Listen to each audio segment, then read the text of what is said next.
Buenas noches, estimados estudiantes. Gracias a Dios por la oportunidad que nos da de estar una vez más reunidos para pasar esta clase virtual a través de Zoom. Vamos a iniciar inmediatamente y los compañeros se van a ir incorporando durante la clase. Vamos a continuar con el tema de la compraventa. Habíamos quedado aquí en la diapositiva número 27. Hoy vamos a pasar a la diapositiva número 28.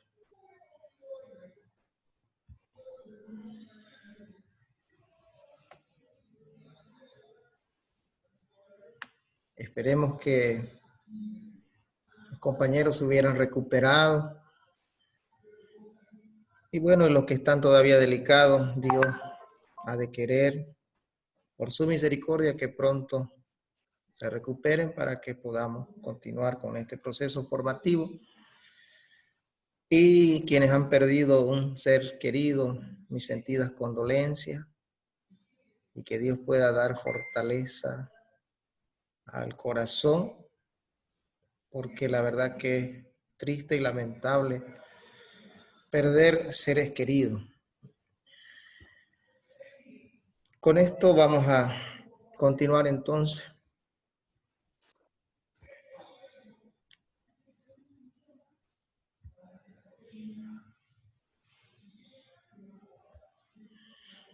Casos en que no prospera la resolución, estamos hablando del contrato de compraventa. Una de estas causas es cuando se excluye la responsabilidad del vendedor por los vicios ocultos, siendo este de buena fe. Es importante aclarar que, por norma general, todo vendedor tiene responsabilidades posteriores a la venta. Vamos a llamarle esto respecto a la evicción y a los vicios ocultos de la cosa. En el contexto de este caso excepcional por el que no prospera la resolución, tenemos que entender que el vendedor, al ser de buena fe, significa que le ha manifestado al comprador la situación real de la cosa o del bien que va a transferir. Vale decir, si hay algún desperfecto, este ya es de conocimiento del comprador. Es decir, aquí la buena fe implica que el vendedor no esconde, no tiene la intención de esconder algún desperfecto que tenga la cosa. Solo en ese contexto podemos entenderlo, esta excepción. Entonces, por esta situación, entran en acuerdo y finalmente el comprador decide excluirlo de la responsabilidad por los vicios ocultos. Vamos a entender, como les decía, que este prácticamente conoce algunos desperfectos que este tiene y aún así, entonces decide excluirlo. Así podemos entender entonces que cuando el comprador finalmente pueda suceder que finalmente el vicio oculto o aquel vicio de la cosa le empieza a causar perjuicio. No obstante, de haber pactado, este intenta demandar la resolución del contrato. Entonces, no va a prosperar precisamente porque el vendedor ha actuado de buena fe y eso implica que le ha hecho conocer al comprador la situación. Por tanto, es que no prospera la resolución. ¿Cuál sería el caso contrario? El caso contrario sería que el vendedor de mala fe intente hacer que el comprador le excluya de esa responsabilidad, sabiendo que la cosa tiene un vicio oculto que finalmente no va a permitir el funcionamiento correcto y le va a quitar prácticamente el valor. Si ustedes revisan el artículo 629, van a encontrar que cuando actúa de mala fe, entonces en ese caso sí puede prosperar la resolución. Pero la excepción es cuando él ha actuado de buena fe. Otro caso, cuando el comprador suspende el pago del precio por el temor de ser privado de la totalidad o parte de la cosa. Claramente podemos entender acá que si no hay seguridad de que al pagar la cosa, finalmente tenemos la certeza justificada de que una tercera persona tiene mejor derecho propietario y finalmente la va a reivindicar, entonces un motivo justificado de no pagar el precio. Entonces se suspende el pago del precio por ese temor, salvo que el vendedor dé garantía. ¿No es cierto? Si él garantiza de manera conveniente que si una persona, un tercero, quiere reivindicar o se encuentra con mejor derecho propietario, aún así él tiene toda la solvencia para poder garantizar de que va a cubrir los intereses, en este caso del comprador, y este no va a ser perjudicado por esta acción. En ese caso podría ser. Entonces, dada esta circunstancia, si el comprador decide suspender ese pago, entonces el vendedor, al intentar demandar la resolución, no va a prosperar, precisamente porque el comprador tiene justificado más bien el motivo de no continuar con el pago. Por eso es que no va a prosperar la resolución. Estamos hablando en el caso de que el vendedor quiera proponer. Otro aspecto, cuando el comprador suspende el pago del precio debido a que la cosa se encuentra grabada con garantías reales, o esté sujeta a embargo o secuestro. Estamos todavía en el mismo artículo 638. De la misma forma, si como comprador finalmente nos damos cuenta que la cosa está embargada o está grabada, es decir, que recae un gravamen, vale decir que es una deuda que el vendedor tiene que cancelar para que se quite ese gravamen. En ese caso, nosotros tenemos todo el derecho y la potestad de pedir al vendedor que quite el gravamen. Y obviamente se le da un plazo para que éste pueda hacer ese trámite. Y si no cumple con este trámite, entonces nosotros prácticamente podemos resolver en calidad de comprador, podemos resolver el contrato de compra-venta. Pero estamos hablando acá o mirando desde la perspectiva del vendedor. Si él intenta demandar la resolución del contrato por falta de pago, entonces no va a prosperar porque el comprador tiene los motivos suficientes para no efectuar el pago.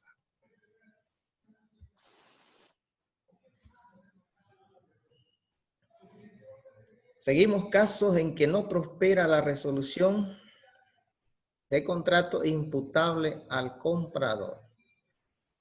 Ahora vamos a ver desde la perspectiva del comprador. Esto significa que el comprador aquí intentará demandar la resolución del contrato, pero por las circunstancias que se van a indicar, tampoco tendrá lugar dicha resolución. Falta de pago del precio más los intereses. Evidentemente, si hay falta de pago del precio establecido, entonces el vendedor no va a entregar la cosa, no va a cumplir con la contraprestación que le corresponde. ¿Por qué? Porque está faltando precisamente el pago del precio o los intereses. Se sobreentiende que ha habido un retraso ahí y por lo tanto corren los intereses. En este caso, si el comprador debe un monto todavía y aún así pretende que el vendedor le entregue la cosa y en ese caso intenta demandar la resolución del contrato porque el otro no le entrega, entonces es coherente y lógico que no va a prosperar precisamente porque el comprador no ha cumplido con la parte que le corresponde. Falta de retiro o pago del precio en las ventas de productos alimenticios. En este caso, el comprador tiene la obligación de retirar la cosa que ha comprado del poder del vendedor. En este caso, por ejemplo, hablando de productos alimenticios, sabemos que son alimentos que tienen la característica de perecer. Vale decir, pasa el tiempo y ellos se degeneran. Es decir, ya no sirven. Consecuentemente, cuando se trata de este tipo de compra, el comprador tiene mayor responsabilidad de retirar el producto en el tiempo correspondiente para que no se pueda fregar o para salvar la utilidad de dicho producto. Clases de resolución de contrato por incumplimiento culpable. Aquí está la resolución implícita que está en el artículo 568, que es la que hemos estudiado anteriormente. Cuando se resuelve un contrato, precisamente cuando no hay el cumplimiento de las prestaciones debidas. En este caso, el que tiene la posibilidad de demandar la resolución es quien ha cumplido. También tenemos la resolución expresa, que son precisamente las que se encuentran en el artículo 569, donde las partes de común acuerdo insertan en una cláusula esta resolución. Y vuelvo a reiterarle, cuando hay la resolución expresa, la resolución que está pactada en el contrato, no se olviden que esta debe ir acompañada siempre de una cláusula penal donde establezca el monto de la indemnización del pago de daños y perjuicios. Eso es importante recordarlo, que en la resolución expresa va casado o se sobreentiende que debe haber una cláusula penal porque lo que se quiere es no recurrir a la autoridad jurisdiccional, en este caso al juez, para resolver este conflicto, para dejar sin efecto un determinado contrato. Y la resolución por requerimiento, recuerden también que esto se hace a través de una carta notariada, donde se le hace conocer al incumplido y además se le da un plazo que, de acuerdo a la normativa, son 15 días que se le da. Y si en esos 15 días no cumple, aunque no se haya dicho lo contrario, aunque no se haya pactado que se va a resolver, se sobreentiende que dentro de ese término se tiene que cumplir o en su defecto se da por resuelto. Pero hay una excepción también, hay una posibilidad que aún cumplido esos 15 días y la parte que esté beneficiada con aquello, es decir, la que tenga la posibilidad de mandar la resolución, quiere aún así todavía darle la posibilidad de que el incumplido pueda cumplir con su obligación, debe hacerlo conocer en el plazo de 3 días, ¿no es cierto? Si en ese plazo pasan los 3 días del momento en que se cumplió los 15 y este no le hizo conocer, entonces se entenderá que la resolución se va a proceder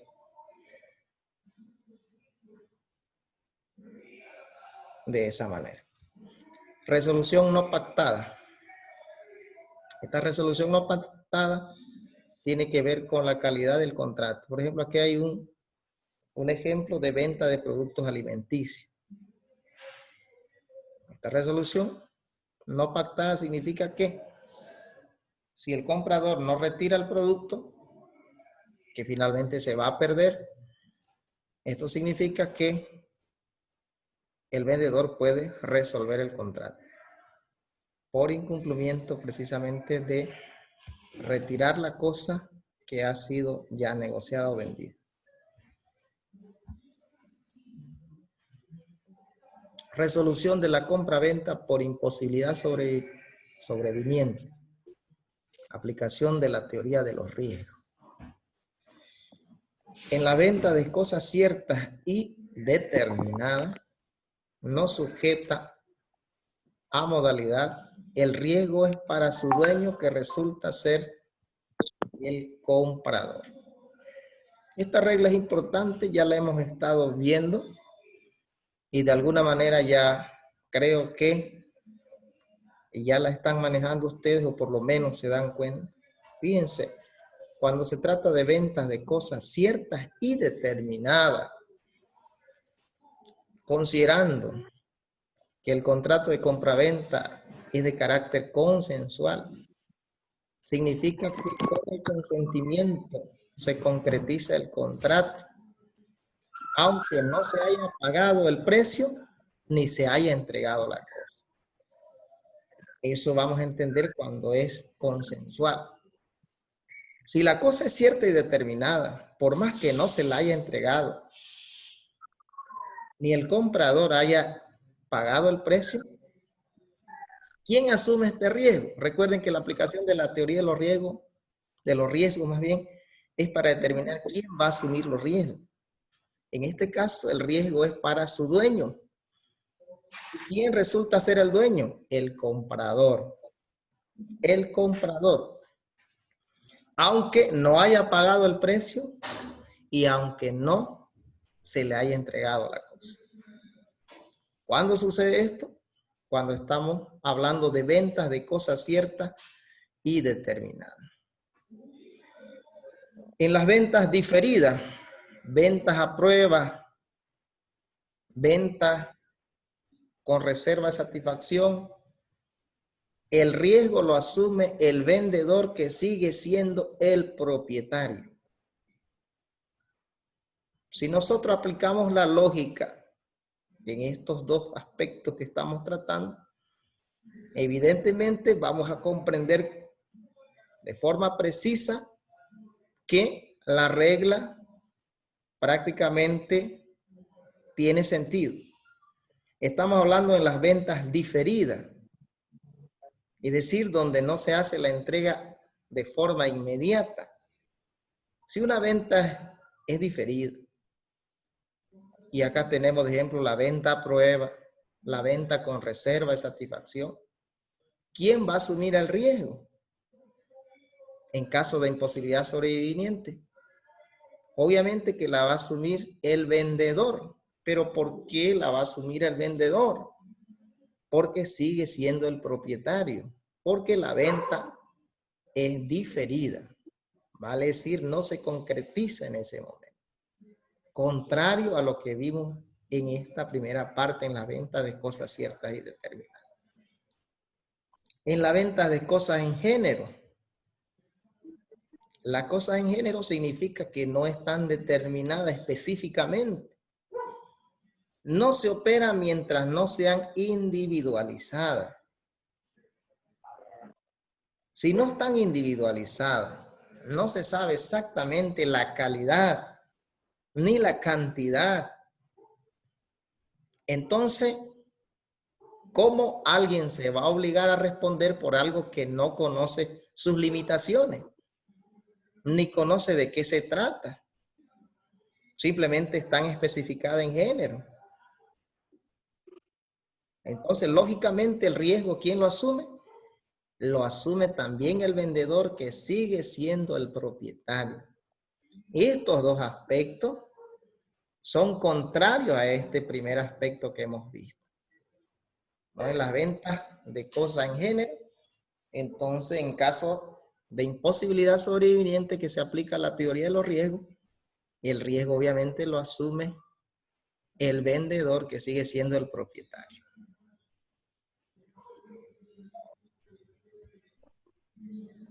Vamos a continuar.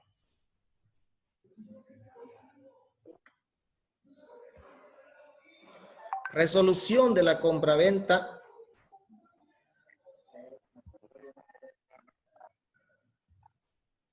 por imposibilidad sobreviniente. Seguimos con la aplicación de la teoría de los riesgos. En las ventas sujetas a condición suspensiva. A ver, vayan haciéndose la idea de comprender esta parte. Estamos hablando de una venta que está sujeta a condición suspensiva. Quiere decir que se pacta, pero el derecho, el nacimiento del derecho, se lo está dejando que sea consecuencia de un acontecimiento incierto. Entonces, la transferencia no se efectúa mientras no, David, por favor, apaga tu micrófono. mientras no se produzca la condición. Así que, entre tanto no se produzca la condición, ¿quién creen ustedes que va a asumir el riesgo? Si estamos hablando de venta, obviamente lo va a asumir el vendedor. ¿Por qué lo va a asumir el vendedor? Porque él sigue siendo el propietario. Porque la venta está sujeta a una condición suspensiva. Muy bien. Vamos a ver en las ventas sujetas a condición resolutoria. Sabemos nosotros que la condición suspensiva es contraria a la condición resolutoria. En la condición, en las ventas sujetas a condición resolutoria, significa que el derecho nace en el momento que se pacta, solo que se difiere la resolución de ese contrato. Vamos a terminar la primera parte acá, por cuestión de tiempo. Vamos a darlo por finalizado esta parte y luego nos vamos a volver a conectar y ustedes también a volver a ingresar.